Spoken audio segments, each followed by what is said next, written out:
Hi everyone, I am Naveen Kumar, TTT English, TSWRS Boys, Alva.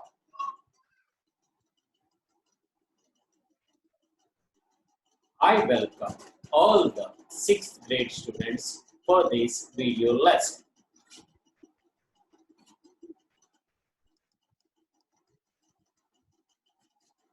Students, in this class, we are going to learn a poem written by an American poet. My dear students, according to the schedule, today's class is in Unit 3 of your English subject. And in Unit 3, B reading is a poem. The name of the poem is A Nation's Strength. A Nation's Strength.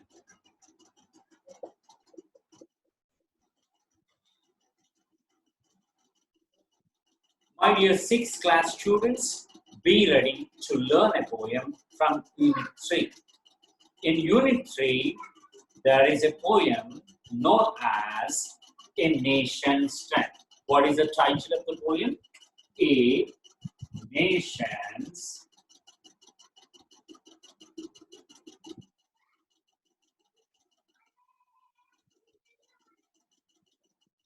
Strength.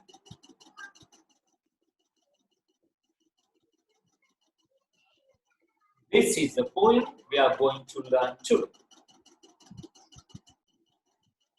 The poem A Nation's Strength is written by an American poet, which is almost all treated as a patriotic song.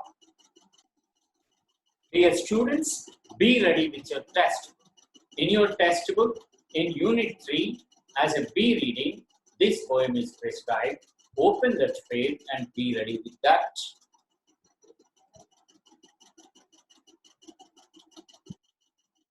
Are you ready with the test book?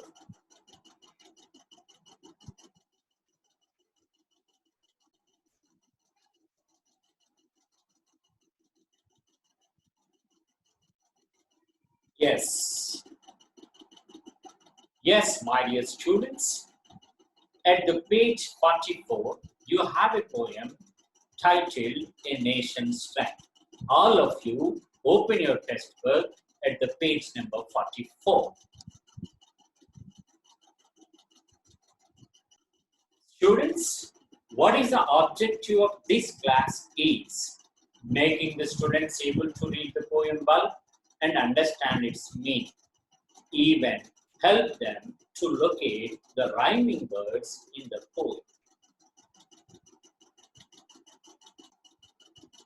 My dear students, before entering into the poem, let us have an interaction.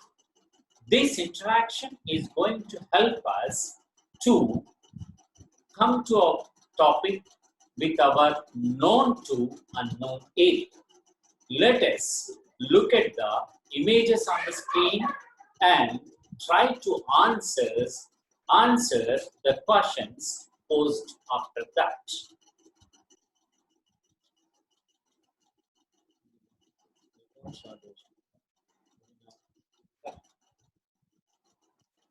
On the screen, you are able to see the images of superheroes.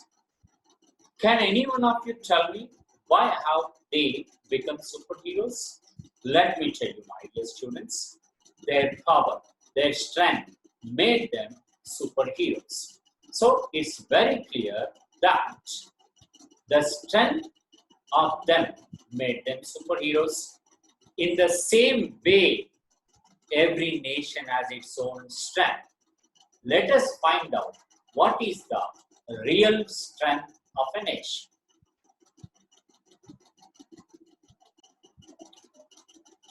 Look at the image on the screen. What's that? Is the image of a nation. Do you know, students, what is the strength of a nation? Might be, whether you are aware it or not, let me explain. The true strength of a nation lies in its men. It may be the leaders of the nation, it may be the protectors of the nation, it may be the bureaucrats of the nation, but The real strength of the nation only lies with the men of that nation, but not in the materialistic things. Students, look at the different images on the screen. The first one is none other than Mahatma Gandhi, who is treated as father of the nation. The other one is none other than the creator and architect of the Indian Constitution. The third one is architect of modern India. And the last one and the most important, the real heroes of the nation. These are the men who made our country very strong in the world. So, we can say that the strength of a nation is in the rulers of it, or in the makers of it, or in the protectors of it, but not in the materialistic things of the nation. Based on the last slide, we have seen the great people and the creators and protectors of India. Dear children, who are they? They are our nation's strength. Students, that's our topic today. As I said, today we are going to do a poem known as A Nation's Strength. For this class, the topic is A Nation's Strength, a poem written by Ralph Waldo Emerson. Who is the poet of the poem? Ralph Waldo Emerson. He is an American poet who has written this poem totally in 5 stanzas, but as you are able to see on the slide, only the last 2 stanzas are prescribed to us. Let us do the poem in detail. Dear students, you are able to see the image of Ralph Waldo Emerson on the screen. He is none other than an American poet, essayist, and transcendentalist. My dear students, here on the screen, you are able to see a new word known as transcendentalist. Transcendentalist. Let us find out what does this word stand for.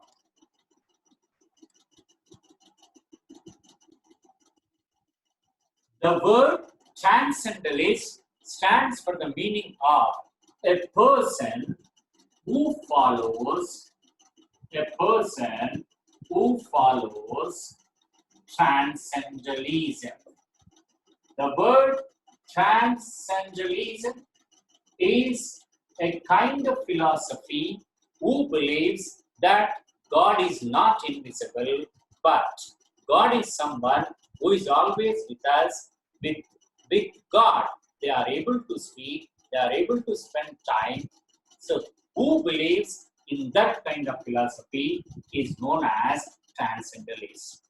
And coming to our poet, Ralph Waldo Emerson is a transcendentalist. Coming to the summary of the poem speaks about the pillars of a nation, which makes it a mighty one in the world or a strong one in the world. That is the outline story of the poem, which we are going to learn.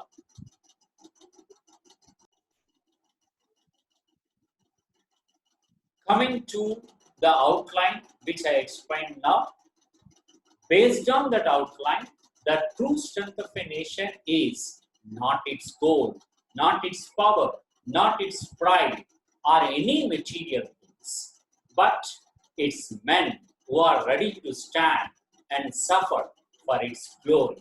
Students, coming to the word pride, the word pride stands for the meaning of proud of feeling something. So, it's not the proudness of a nation's culture, it's not the power of a nation, it's not the gold of a nation which makes it a strong one, but the real men, the dare men who stand for its nation will be treated as the strength of the nation.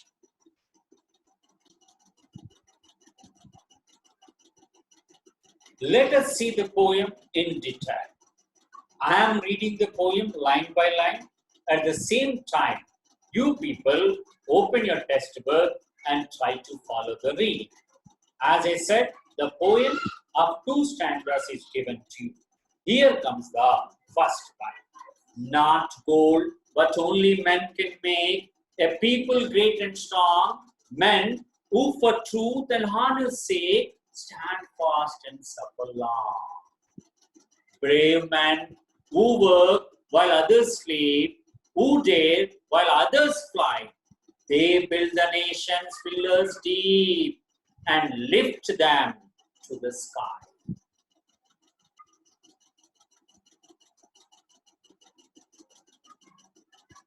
Not gold, but only men can make a people great and strong. So according to the poet Ralph Waldo Emerson, the real strength of the nation is not the gold of that nation, but the men of that country.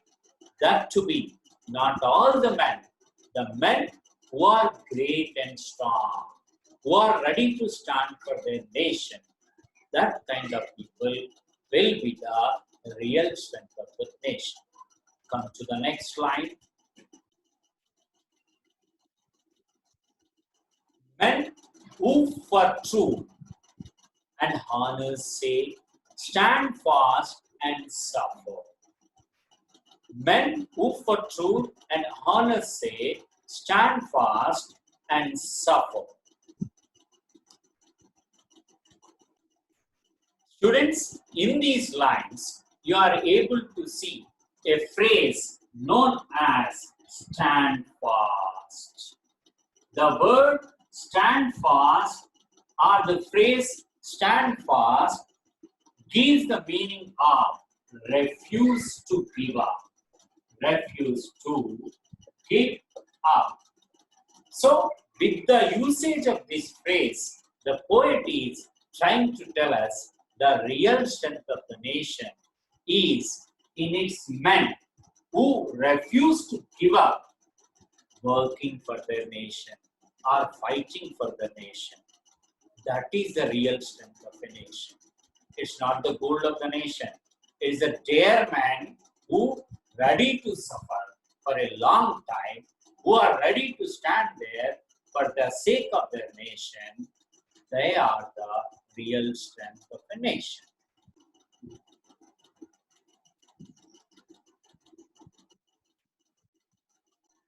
Let us read the next level.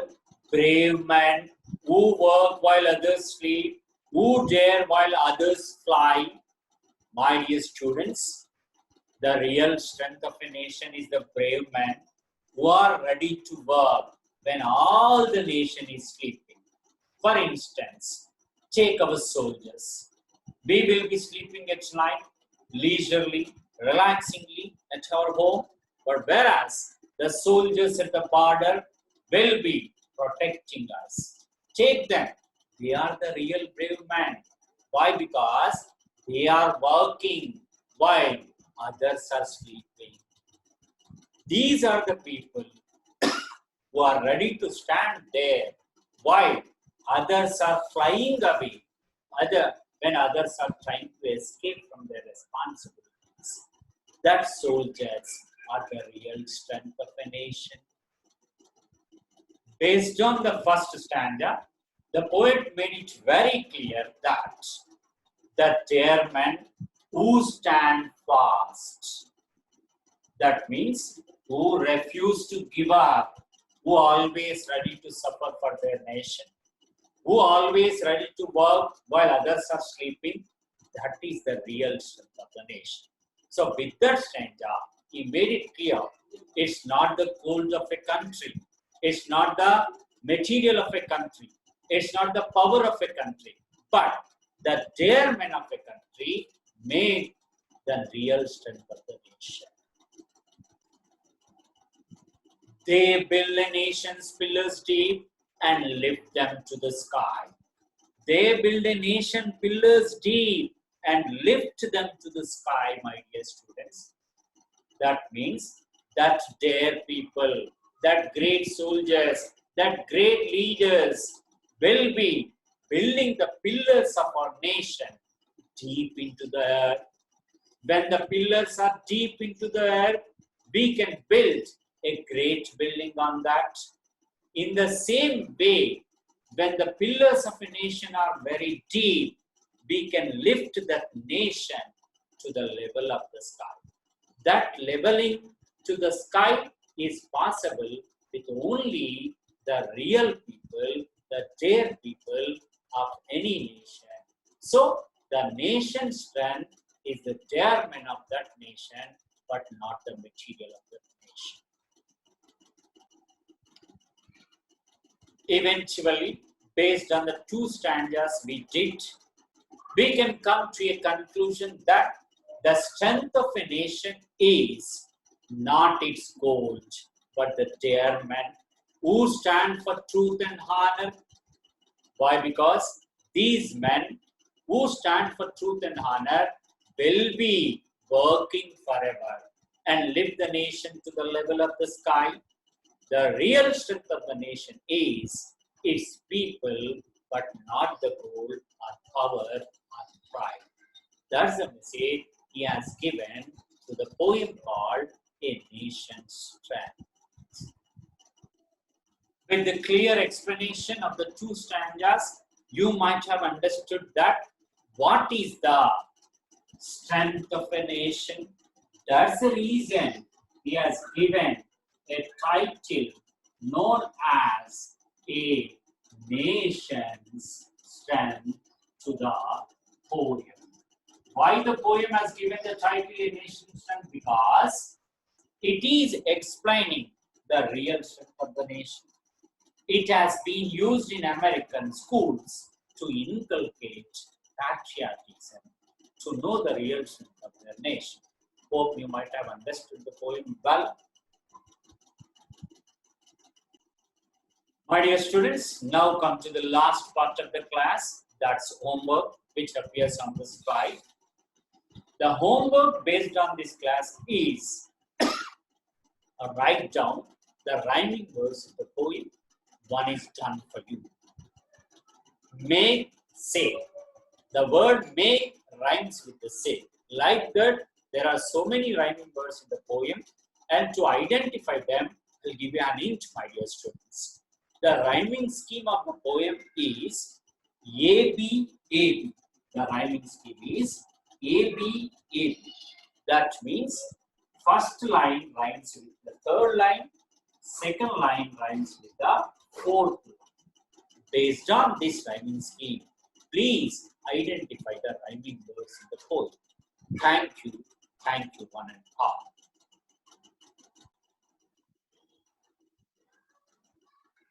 Thank you students, thank you one and all.